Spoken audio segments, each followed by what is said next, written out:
আমরা দেখব যে এআই ব্যবহার করে বা এআই ইউজ করে আমরা কিভাবে আমাদের এক্সেলে যে ডেটা রয়েছে সেই ডেটাগুলোকে আমরা নিজেদের মতো সেই ডেটার মধ্যে যা কিছু কাস্টমাইজেশন চাইছি সেইগুলো আমরা করতে পারি এবং পুরোটা কিন্তু আমাকে এআই করে দেবে, আমাকে কিন্তু ম্যানুয়ালি কোনো কিছু করতে লাগবে না। তো তার জন্য আমি এখানে দেখো একটা ডেটা নিয়ে নিয়েছি, এখানে একটা ডেটা রয়েছে আমার। তো এবার আমাকে কি করতে হবে, আমি এই ডেটাটার মধ্যে এক্স্যাক্টলি কি করতে চাইছি সেটা আমাকে এআইকে বুঝিয়ে বলতে হবে, কারণ ওটা একটা মেশিন। তো আমাকে সেখানে পরিষ্কার করে বুঝিয়ে প্রম্পটটা দিতে হবে আমি এক্স্যাক্টলি কি দেখতে চাইছি আউটপুটটা। তো তার জন্য দেখো হোমের মধ্যে এখানে অ্যাকচুয়ালি এখানে কোপাইলট ট্যাবটা ছিল আগে অপশানটা, এটাকে এখন এখানে নিয়ে চলে এসছে। তো আমরা এখান থেকে চলে যাব কোপাইলটে। কোপাইলটে ক্লিক করার পর কোপাইলটটা অ্যাকচুয়ালি হচ্ছে একটা এআই অ্যাপ্লিকেশন, ঠিক আছে? যেমন চ্যাট জিপিটি, ওপেন এআই এগুলো রয়েছে, ঠিক সিমিলারলি ক্লড রয়েছে, ঠিক তেমনই আমাদের কোপাইলট হচ্ছে একটা এআই অ্যাপ্লিকেশন। তোমরা অলরেডি জানো, কারণ এটা অলরেডি উইন্ডোজ 11 10-এ আমাদের টাস্ক বারের মধ্যে চলে আসে। তো এইবারে এইখানে আমি প্রম্পটটা কিভাবে দেবো, এই প্রম্পটিংটাই কিন্তু হচ্ছে আসল জিনিস। তো সাপোজ আমি ধরে নিলাম যে আমি প্রম্পটটা এইভাবে লিখলাম, কারণ আমাদের অলরেডি যেই শিটে ডেটা আছে সেই শিটে আমরা কাজ করছি। আমি লিখলাম analyse the data very deeply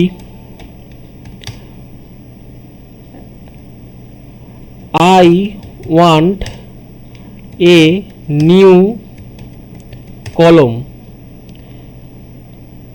comma দিলাম the name of the new column will be, suppose একটা আমি নাম দিলাম ধরো যে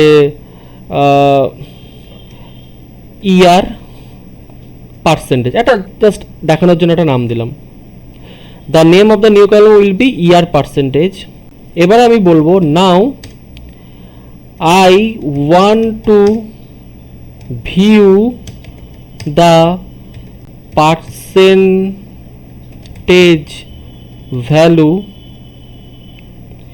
এবার ভ্যালু লেখার পরে কিসের উপর পার্সেন্টেজ আমি দেখতে চাইছি, on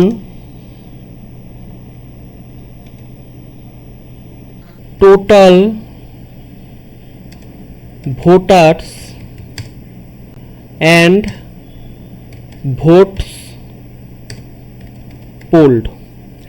তার মানে ভালো করে এটা বোঝো আমি প্রম্পটিংটা কি দিলাম। প্রম্পটিংটা আমি বসালাম হচ্ছে analyse the data very deeply. তার মানে আমি বললাম যে সিস্টেমকে বা এআইকে তুমি আগে ডেটাটাকে ভালো করে পড়ো, অ্যানালাইজ করো, তারপর তুমি একটা নতুন কলম অ্যাড করো, যে কলমটার নাম তুমি দেবে ইয়ার পার্সেন্টেজ, মানে একটা নতুন কলম আসবে, নামটা আসবে ইয়ার পার্সেন্টেজ।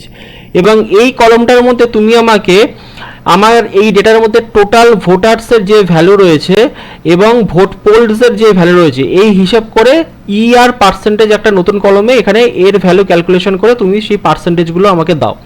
তাহলে কি লিখলাম, analysis the data very deeply, I want a new column, the আচ্ছা দ্য নেমটা লিখতে ভুলে গেছি, the name of the new column will be year percentage. Now I want to view the percentage, মানে আমি নিউ কলামে পার্সেন্টেজ দেখবো, পার্সেন্টেজ ভ্যালুটাকে দেখবো on total voters and vote polls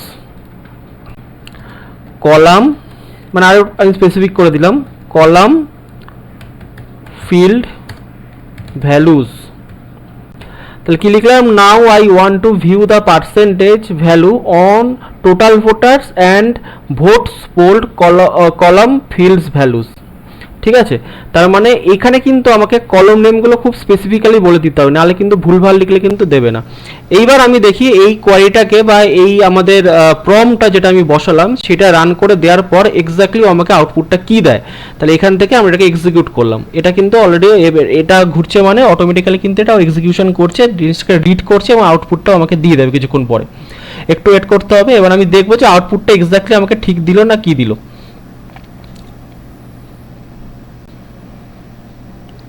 দেখো এইখানে কি বলছে, I will analyze your data and create a new column called year percentage election rate voter turnout percentage that calculates the percentage of vote polled, আচ্ছা vote polled and total voters, এই যে vote poll divided by total voters into. এখানে দেখো আমাকে exactly ও কি কি দিল। তার মানে ও আমাকে কিন্তু এখানে প্রত্যেকটা ভোটের পার্সেন্টেজ হিসাবে যেরকম যেরকম আমরা চেয়েছি সেই হিসাবে আমাকে দিয়ে দিয়েছে, ঠিক আছে। এবং এই ক্ষেত্রে আমি যেটা চেয়েছি যে ভোট পোলড এর সাথে টোটাল ভোটার্সের পার্সেন্টেজ বার করতে, কোন ফর্মুলাটা এখানে ইউজ করেছি সেই ফর্মুলাটা কিন্তু আমাকে দিয়ে দিয়েছে, বোঝা গেল। এবার এটাকে ডান ক্লিক করো।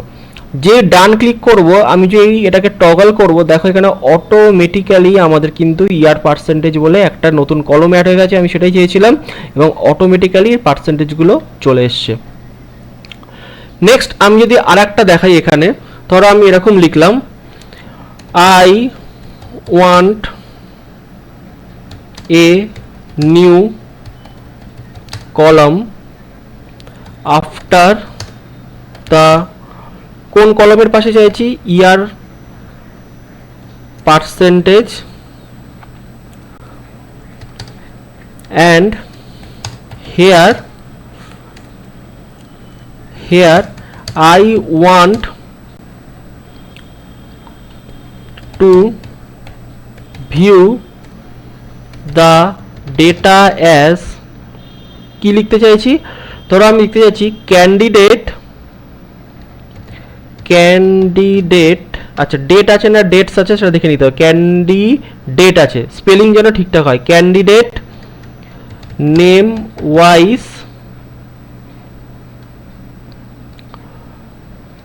candidate name wise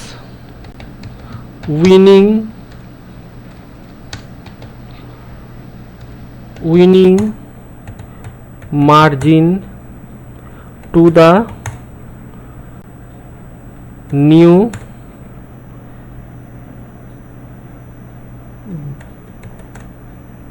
blank cell। আমি একটু এখানে চেঞ্জ করলাম, আমি কি করলাম জিনিসটা, আমি একটা নতুন কলম অ্যাড না করে আমি কি করলাম, আই ওয়ান্ট করলাম, I want a data after the year percentage, এটাকেও সরিয়ে দিলাম, তাহলে আমি এখানে একটু মডিফাই করে দিলাম, আই ওয়ান্ট এ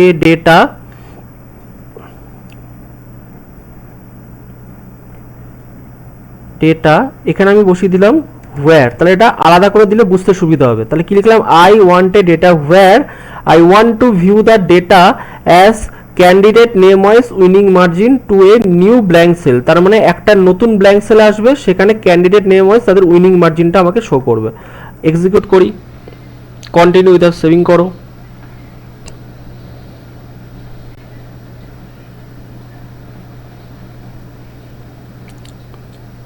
এটা একটু টাইম দিতে হবে, কারণ এটা ও যতক্ষণ না জিনিসটাকে এক্সিকিউট করবে ততক্ষণ পর্যন্ত এই জিনিসটা কিন্তু বাফারিংটা কিন্তু হবে, এটা একটু ওয়েট করতে হবে, কারণ যেহেতু জিনিসটা সিস্টেমেটিক্যালি ওয়েতে তৈরি হচ্ছে। দেখো টগল করলাম, দেখো যেই টগল করলাম অটোমেটিক্যালি কিন্তু আমাকে আলাদাভাবে সমস্ত জিনিসটা দিয়ে দিল। দেখো আমি কিন্তু কিচ্ছু করিনি, কোনো ফর্মুলা পর্যন্ত আমি লিখিনি, জাস্ট আমি আমার ইনপুটটা বলেছি এক্স্যাক্টলি আমি কিভাবে জিনিসটা দেখতে চাই সেইটা দিয়ে দিল। আর একটা যদি আমি দেখাই,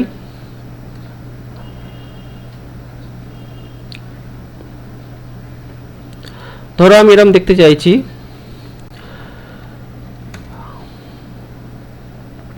I want a data into a new sheet, ঠিক আছে, where কি করছি, where I want, বা আমি এখানে লিখতে পারি where show me the data as if, ধরো আমি দিচ্ছি if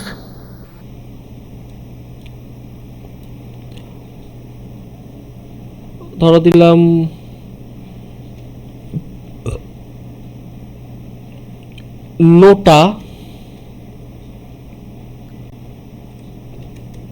নোটা ইজ, মানে নোটার ভ্যালু যদি হয়, ঠিক আছে, নোটা ইজ গ্রেটার দ্যান ইকুয়ালস, ধরো আমি দিলাম এখানে 7,800, একটা অ্যাপ্রক্স ভ্যালু বললাম 7,800, দেন the remarks will be excellent, otherwise if it is below the mentioned value, মানে এই ভ্যালুটার নিচে যদি থাকে, it will be average, AVERAGE। দেখো তাহলে ভালো করে প্রম্পটটা পড়ি।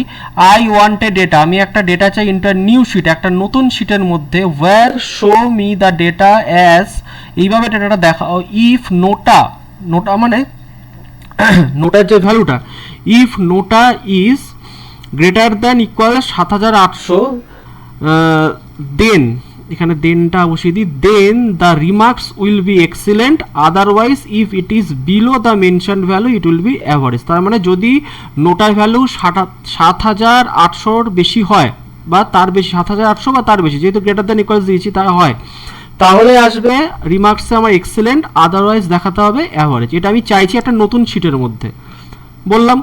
এবার এক্সিকিউশন করি, দেখি কি আসে।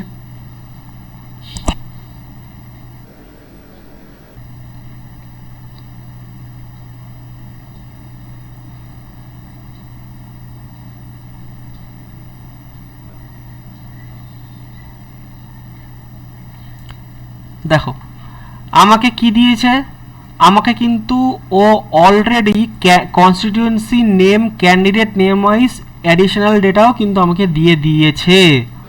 এটা খুব ভালো করে দেখো, আমি কিন্তু এক্স্যাক্টলি এটা ওর কাছে চাইনি, বাট ও কিন্তু আমার সুবিধার জন্য, যাতে আমার দেখতে সুবিধা, ও কিন্তু কনস্টিটিউয়েন্সি নেম ওয়াইজ কোন ক্যান্ডিডেট, তার নোটা কত, তার রিমার্কস কি, সেটা কিন্তু দেখো আলাদা একটা শিট নিয়ে নিল নোটা অ্যানালাইসিস বলে, ওই রিনেম করে নিল শিটটার, করে আমাকে ডেটা দিয়ে দিল। এবার এটার মধ্যে থেকে যদি আমার দরকার হয় যে আমি কনস্টিটিউয়েন্সি নেম বা ক্যান্ডিডেট নেম রাখবো, তাহলে রেখে দেবো, যদি দরকার না হয় আমি এটাকে জাস্ট কলম দুটো সিলেক্ট করে ডিলিট করে দেবো। তাহলে আমি কি বলেছিলাম, যদি নোটার ভ্যালু 7800 বা তার বেশি হয় তাহলে আসবে এক্সিলেন্ট, আর যদি বিলো 7800 হয় তাহলে আসবে অ্যাভারেজ। তাহলে দেখো 6303, তাহলে 7800 নিচে অ্যাভারেজ চলে এসছে, 7989, তার মানে 7800 বেশি এক্সিলেন্ট চলে এসছে, 8026, 7800 বেশি এক্সিলেন্ট। তাহলে দেখতে পাচ্ছ কত সুন্দর করে আমরা এআই ইউজ করে, কোপাইলট ইউজ করে বা চ্যাট জিপিটি ইউজ করে আমরা এই ফর্মুলাগুলোকে এক্সিকিউট, দেখো এখানে টোটাল শুধু তাই নয়, আমাকে কিন্তু ফর্মুলাটা কিন্তু লিখিয়ে দিয়েছে, ও কোন ফর্মুলাটা ইউজ করেছে, সিস্টেম কোন ফর্মুলা ইউজ করেছে এআই এখানে, সেটাও কিন্তু আমাকে এখানে দিয়ে দিলাম। তাহলে কিন্তু আমি কি করলাম, জাস্ট আমি প্রম্পটটা প্রপারলি বসলাম, এক্স্যাক্টলি আমি কি আউটপুটটা চাইছি এবং কোন কলম নেমের এগেনস্টে আউটপুট চাইছি, এটা কিন্তু সবথেকে ভাইটাল জিনিস। তাহলেই কিন্তু যদি প্রম্পটিং ঠিকঠাক হয় তাহলে কিন্তু ইনস্ট্যান্ট আমাকে ফর্মুলা লিখতে লাগবে না, ও আমাকে সব কিছু ডেটা এক্সিকিউশন করে দিয়ে দেবে। এখান থেকে ডান করে দাও, ব্যাস আলাদা শিটে তোমার ডেটা চলে এলো। এইভাবে আমরা কিন্তু কোপাইলট ইউজ করে এক্সেলের মধ্যে ডেটাগুলোকে, এআই ইউজ করে আমরা কিন্তু ডেটার মধ্যে বিভিন্ন রকম মডিফিকেশন বা এক্স্যাক্টলি আমি যা যা চাই সেই প্রম্পটিংটা যদি প্রপারলি ডেসক্রাইব করি আমি, তাহলে কিন্তু একদম এক্স্যাক্টলি ডেটাই আমাদের দেবে। এটা একটু প্র্যাকটিস করার ব্যাপার আছে, তোমরা তোমাদের মতো করে তোমাদের সাইট থেকে বিভিন্ন ডেটা নিয়ে তোমরা প্র্যাকটিস করবে, কিন্তু মেক শিওর প্রম্পটিং যেন প্রপারলি হয়, কলম নেম যেন প্রপারলি হয়, তা না হলে কিন্তু উল্টোপাল্টা আসবে।